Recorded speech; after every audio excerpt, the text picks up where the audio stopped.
contributing to retirement is not an option. It is a must. And if you simply develop this muscle as a habit, you will build wealth.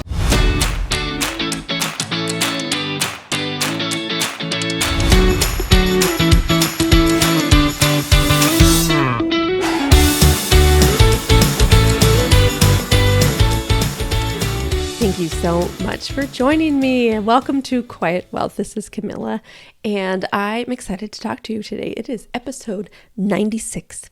Give yourself the opportunity to retire rich. Now, first, I have a question for you. Why do most businesses fail? Well, the reason why most businesses fail is lack of planning. And why do most people fail to achieve their financial goals? Also, lack of planning. Now, do you remember the days of mapping out your driving route using paper maps? You sat there for hours mapping everything. Or even better, right, when we got a little more sophisticated, we would use the computer to map it and then print the route with MapQuest. Now today, I can't go anywhere without my GPS. And just like you need a plan to get to your destination when driving, you need a plan to retire successfully. Most people assume planning for retirement is complicated and difficult, but if you just learn a few fundamentals, you're going to be just fine. We're going to be talking about a little higher level stuff here. One of the great advantages to being a business owner is that you can use business retirement plans to keep more money away from the IRS than a regular employee can. So I'm going to talk to you about the 5 common retirement plans that you can have as a business owner. So I'm going to talk about, the first one is a Roth IRA. I'm sure you've heard of these. Roth IRAs are available to anyone who has earned income, and you contribute to the Roth IRA after you pay taxes, but then the investment account grows tax-free and distributions are also tax-free. To be eligible to contribute to a Roth IRA, you must have gross income that is less than $153,000 for single tax filers and less than $228,000 for married filing jointly. And then the maximum contribution amount is $6,500 for those under the age of 50 and $7,500 for those 50 and older. Now, this is a really great strategy for people who are in their 20s and 30s. But when you get to your 40s and 50s, sometimes you enter that income bracket that is too much. And this is what happened to my husband and I. We went into our financial planner and he said, "Oh, you're making too much money." I was like, "Wait, too much money?" And he's like, "Yeah, you can't contribute to a Roth IRA anymore." And so we had to go find other things to do. So a Roth IRA is open for everyone, not necessarily specific to a business owner. But these next 4 are specific to business owners and what you can do for you and your employees. Well, let's talk about Simple IRA first. The Simple IRA, SIMPLE stands for Savings Incentive Match Plan. It's a really great option if you own a business that has fewer than 100 employees. And the annual contribution limit is $14,000. And employers generally match contributions dollar for dollar up to 3% of the employee's compensation, or they can choose to contribute 2% whether or not the employee adds their own money in. Now, the Simple 401k is very similar to the Simple IRA, and it's also for small businesses with under 100 employees.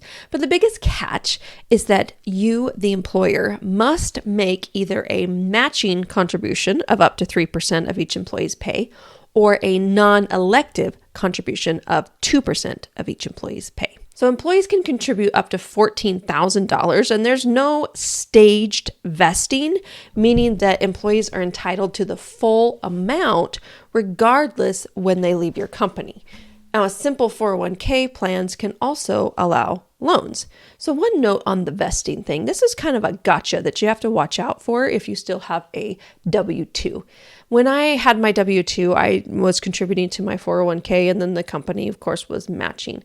But what I did not understand is that they had a vesting process, meaning that if I didn't stay with the company for a certain period of time, the contributions that they were putting in, I would not get those contributions. And I didn't realize this until, I left my company. I was only there for 2 years. So I had contributed to it and I left the company. And then 3 years later, I found my orphan 401k. Yes, that's bad planning. Don't follow my example there. You need to do something with it earlier. But I got my orphan 401k and I went to roll it over into a self-directed IRA so that then I could buy a business. More on that topic later. When I looked at my balance, it was about $40,000. So remember, it was just a 2-year employment stint. And so it was $40,000. And I was like, awesome, I'll use this $40,000 to buy the business. So when I called the company to roll it over, they said, oh, actually, you only get 19,000 of it because the other 20,000, 21,000 is for if you were vested. And I was like, what? Are you serious? All this time I thought I had 40,000 in there.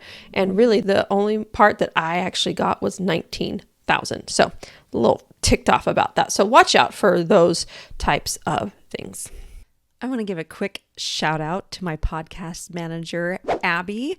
If you're in need of help in launching and managing your own show, please reach out to her at productions@abbyguaki.com. I'll put her details in the show notes. She really is the best, and I love her. The fourth one is a SEP IRA, SEP, S-E-P, a simplified employee pension. And it's available for a variety of small business structures, including sole proprietors, partnerships, LLCs, S Corps, C Corps, and it's a really attractive option for a small business with just a few employees. You can contribute up to 25% of your earnings to a SEP IRA. And the max you can contribute is $61,000 per participant. So you can see we're getting more and more amount of money that you can put into these accounts. One of the drawbacks here is that you have to contribute the same amount to each employee. So you have to watch that carefully. Okay, and I saved the best for last, my favorite for last. That is an individual 401k or solo 401k. This is for the business owner who really wants to optimize their contributions. This plan offers tax-deferred growth, which means you can reduce your taxable income now when you contribute to the fund, and you pay taxes later when you withdraw. So if your business is owned by you and there are no other employees, with the exception of your spouse, you can really maximize your contributions. So here's how it works. As an employee of your business, you can contribute up to 100% of your salary, a maximum of $22,500 or $29,000 if you're at least age 50. Then, as the owner, you can contribute an additional $40,500 for a grand total of $66,000 for those below 50 and $73,500 for those 50 and above. In addition, if your spouse is earning money from your business, that means they can also contribute up to the same amount into the solo 401k. And if you are both 50 or older, your contribution limits could be up to $147,000 per year. That's a lot of income that can be tax sheltered. So I'm going to tell you a story about Emily. Emily, for many, many years, she had dedicated her time and energy to a high-profile marketing job at a prestigious advertising agency. And despite all the glamour and success, Emily started to feel a burning desire to pursue her passion, which was for sustainable living and eco-friendly products. So Emily decided to take that leap of faith. She quit her job, started her own business called Green Life Essentials. And her venture aimed to provide people with environmentally friendly alternatives for everyday products. Now, as she delved into this world of entrepreneurship, Emily realized the importance of planning for her future, especially her retirement. And this is where most entrepreneurs go wrong. They focus so much on the business that they don't prioritize investing outside of the business. So during her years at the advertising agency, Emily had contributed diligently to her employee-sponsored 401k plan. However, with her new business, she found herself without those traditional employee benefits, including that retirement savings plan. And so she was exploring her options and she discovered the solo 401k. And she learned that her solo 401k plan allowed her to contribute both as an employer and an employee. enabling her to contribute way more than she could with a traditional 401k from her old job. This was a game changer for her as she understood the significance of maximizing her contributions for long-term financial security. And she was thrilled to find that she had greater control over her solo 401k investments. Because at the old job, she had very limited investment choices that were often dictated by the company's retirement plan administrator. This is another caution about 401k plans at your employment because you have very limited investment choices. But with a solo 401k, Emily had the freedom to choose from a broad range of investment options, which allowed her to tailor her portfolio to align with her values and financial goals. Then there's also the flexibility of the solo 401k. As the business thrived, she can adjust her contributions based on her earnings, which means she can contribute more in prosperous years and less during lean times. And this adaptability really provided her with a financial safety net and allowed her to make the most of her retirement savings potential. Emily's decision to quit her job, start her own business, open a solo 401k really proved to be a wise one because she not only followed her passion, but she also ensured she'll have a more robust and flexible retirement plan, which sets the stage for a secure and fulfilling future. Now, don't be overwhelmed by the 5 options. Here's what I think is the best combination.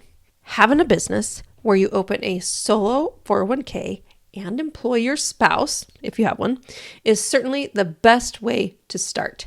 Then, if you have excess cash, open a Roth IRA. You can also open a Roth 401k, but in that one, remember it's different than just a regular 401k. The employee's salary deferral contributions can be put directly in there. That's limited to $19,500 with an additional $6,500 if you're 50 plus. That way you get money saved into 2 different buckets. You have the pre-tax or traditional bucket and the after-tax Roth IRA bucket. But the most important thing here, my friend, is to stop procrastinating. I know running a business and running a family is intense, but contributing to retirement is not an option. It is a must. And if you simply develop this muscle as a habit, you will build wealth because you have to start now to finish wealthy. Thanks so much for joining me. Please share this episode with a friend. Let's share this education so we can share the wealth. Bye for now.